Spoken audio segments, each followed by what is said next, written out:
आज हम बात करेंगे ओविपेरस की, विविपेरस और ओवोविविपेरस की। ठीक है, ओविपेरस क्या होते हैं? ऐसे जीव जो अंडे देते हैं। तो ऐसे जीवों को हम लोग क्या बोलेंगे? ओविपेरस। जैसे एग्जांपल में है बर्ड्स, रेप्टाइल्स, फिश, फ्रॉग और इंसेक्ट। ये जो जीव होते हैं वो क्या करते हैं कि जब इनमें जायगोट बन जाता है तो जायगोट एक जो है हार्ड जो है कैल्शियम कार्बोनेट के द्वारा सराउंडेड हो जाता है और फिर जो है वही एक जो है बाहर निकलता है और उसमें जो है हैच करने के बाद एक नया जीव निकलता है। तो ऐसे जीवों को ही हम क्या बोलेंगे? ओविपेरस, यानी कि हिंदी में अंडप्रेजक बोलेंगे। दूसरा है विविपेरस, जिसको हिंदी में हम सजीव प्रेजक बोलते हैं। मोस्ट मेमल्स जो होते हैं, यानी कि ज्यादातर जो मेमल्स होते हैं वो विविपेरस होते हैं और इंक्लूडिंग ह्यूमंस, यानी कि मनुष्य। इसमें कुछ जो मेमल्स होते हैं जो अंडे भी देते हैं, जैसे यहाँ पे हमने मेंशन कर रखा है इकिडिना है और डक बिल्ड प्लेटिपस है। ये ऐसे मेमल्स हैं जो क्या करते हैं? अंडे देते हैं। लेकिन मैक्सिमम मेमल्स और ह्यूमंस की हम बात करें तो इसमें क्या होते हैं? वो विविपेरस होते हैं। विविपेरस का मतलब ये होता है कि ये जो जीव होते हैं इनमें नरिशमेंट के लिए क्या होता है? फीटस है और फीटस को जो न्यूट्रिशन है एक ट्यूब के द्वारा मिलता है, जिसको हम लोग बोलते हैं प्लेसेंटा।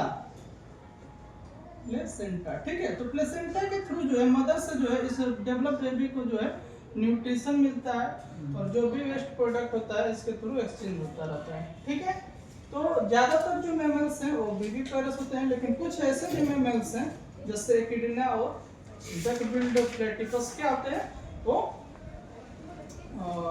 एग देने वाले होते हैं, अंडे देने वाले होते हैं।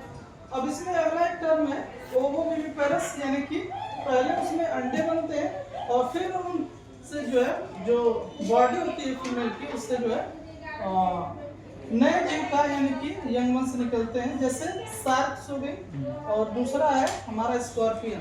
तो इसमें क्या होता है कि फर्टिलाइज होने के बाद तो जायगोट जो है फर्टिलाइज मेल और फीमेल गैमेट्स फर्टिलाइज होने के बाद जायगोट बनता है और जायगोट फिर एक जो है लेयर से यानी कि कैल्शियम कार्बोनेट के द्वारा ढक जाता है। लेकिन जब उनकी बॉडीज जब क्या होती है? बर्स्ट होती है, जैसे स्कॉर्पियन देख लीजिए चाहे केकड़ा देख लीजिए, ठीक है ना।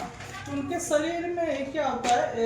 एग रहते हैं, पड़े रहते हैं और जब उनका पूरा तरीके से जो है बेबी डेवलप हो जाता है तो उनका शरीर ही पूरा क्या हो जाता है? फटता है और वहाँ से जो है नए जीव यानी कि नए स्कॉर्पियन या जो है केकड़े निकलते हैं। ठीक है, उसी प्रकार शार्क में भी होता है। यहाँ पे जो है पहले एग का फॉर्मेशन होता है और जब लेकिन उसकी बॉडी से जो है क्या होता है कि न्यू बेबी निकलते हैं। और सम जो है कुछ जो है स्नेक्स में भी ओवोविविपेरस देखने को मिलता है। I hope